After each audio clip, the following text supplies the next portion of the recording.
নিরানবদ অপল্প দত্তের লেখা বাঘ বেরোলো কাব্যগ্রন্থের ছড়া। বাঘের মাস্টারি ছানা বাঘের বাড়ি পড়তে প্রচল পরে পরীক্ষা শেষ। তিনটের বাঘের ছানা পড়তে যাবে নাইজেরিয়া। গগন মেসির গানা সঙ্গে নিল টুরিস্ট আর পেন পেন্সিল আবার ৫-৬টা মাস চলার মতো শুকনো কিছু খাবার।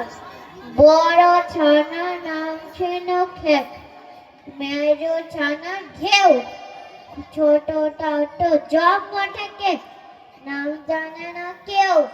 কি আর বোটে পুচি খেপ ঢেউকে বলে কি একটাও তো বাঘ দেখি না। এত লোকের ভিড়ে যে যেদিকে ওরা